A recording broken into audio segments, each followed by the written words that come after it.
Hi friends, అందరికీ welcome back to Virasimha YouTube channel. చూస్తున్నారు కదండి, కుల్ఫీ చాలా ఈజీగా సింపుల్ వేలో ఇంట్లో ఉండే వాటితోనే చేసుకోవచ్చు. ఎలా చేయాలో చూద్దామా.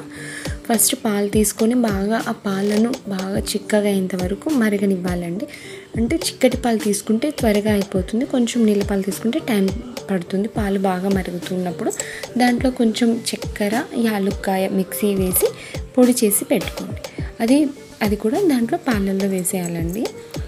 మెత్తగా ఉంటేనే పాలల్లో మంచిగా డైల్యూట్ అయిపోతుంది. అందుకని కొంచెం యాలుక్కాయలు మెత్తగా మిక్సీ పడితే సరిపోతుంది. ఇవన్నీ పాలల్లో వేసి బాగా కలిపిన తర్వాత కార్న్ఫ్లోర్ అండి. ఇక్కడ ఒక చిన్న టీ స్పూన్ నిండా కార్న్ఫ్లోర్ తీసుకొని పాలల్లో కలిపి, పాలైనా పర్వాలేదు నీళ్ళైనా పర్వాలేదండి, దాన్ని పాలల్లో కొంచెం కలిపిన తర్వాత ఆ పాలల్లో వేసి అది కూడా బాగా ఉడికిన తర్వాత చక్కెర మన స్వీట్నెస్కి తగినట్టుగా వేసుకోండి. కొంచెం చక్కెర ఎక్కువగా ఉంటేనే ఐస్ క్రీమ్ బాగుంటుందండి.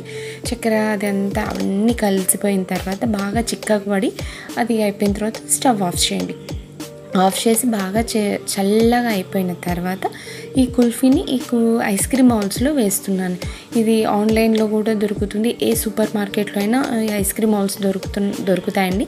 కుల్ఫీ కూడా దొరుకుతాయి. నా దగ్గర కుల్ఫీ మౌల్స్ లేవు, ఐస్ క్రీమ్ మౌల్స్ ఉన్నాయి. అందుకే నేను ఈ ఐస్ క్రీమ్ మౌల్స్లో వేసేస్తున్నాను. ఒకవేళ ఈ ఐస్ క్రీమ్ మౌల్స్ లేకుండా ఉన్నప్పుడు ఎలా ఐస్ క్రీమ్ చేసుకోవాలంటే ఏం లేదండి, ఒక గ్లాస్ ఉంటుంది కదండి, చెప్తాను. అన్ని ఐస్ క్రీమ్ మౌల్స్లో వేసి పెట్టేసి ఫ్రిడ్జ్లో పెట్టేయాలి. అది పక్కకు పెట్టేసిన తర్వాత ఇప్పుడు గ్లాస్లో కూడా వేసి దానికి ఒక కవర్ లాగా పైన పెట్టి చుట్టూ రబ్బర్ బ్యాండ్ పెట్టేసి మధ్యలో చిన్న హోల్ చేసి దాంట్లో స్పూన్ కానీ స్టిక్ కానీ మీకు కన్వీనియంట్గా ఏది ఉంటే అది దాంట్లో పెట్టేసేయండి. అంతే. ఓవర్ నైట్ మొత్తం ఫ్రిడ్జ్లో ఉన్న తర్వాత మరుసటి రోజు తీసుకోవాలండి. ఫ్రిడ్జ్లో కూడా మొత్తం టెంపరేచర్ హైలో ఉంటేనే బాగుంటుంది. తీసిన తర్వాత వాటర్లో కొంచెం ఒక్కసారి ఇలా అన్న తర్వాత జస్ట్ కొద్దిగానే అనండి, ఎక్కువ అనాల్సిన అవసరం లేదు. అన్న తర్వాత అది తీసేయండి, స్లోగా రిమూవ్ చేయండి, వచ్చేస్తుంది కుల్ఫీ అండి. చాలా చాలా బాగుంది, టేస్ట్ మాత్రం సూపర్ అండి. మీరు ఒకసారి ట్రై చేసి చూడండి. కుల్ఫీ టేస్ట్ మాత్రం చాలా బాగుంది. మా పిల్లలు ఎంజాయ్ చేసి తిన్నారండి కుల్ఫీ. గ్లాస్లో కూడా పెట్టాం కదండి, ఐస్ క్రీమ్ మౌల్స్ లేకపోతే ఇలా గ్లాస్లో కూడా పెట్టుకోవచ్చు. దాన్ని చిన్నగా కవర్ తీసేసి పైన తీసేసిన తర్వాత ఆ గ్లాస్ని వాటర్లో పెట్టి ఒక్కసారి ఇట్లా స్లోగా రబ్ చేస్తే సరిపోతుందండి. ఒక 2-3 టైం వాటర్లో ఇట్లా డిప్ చేసి తీసి గ్లాస్ని రబ్ చేసినామంటే ఈజీగా బయటకు వచ్చేస్తుంది. అదిగో చూసారండి, అంతే అండి.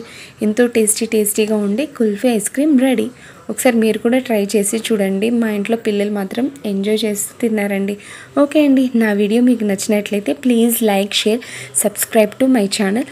కామెంట్ చేయడం మర్చిపోకండి. థ్యాంక్ యూ అండి. Thank you for watching.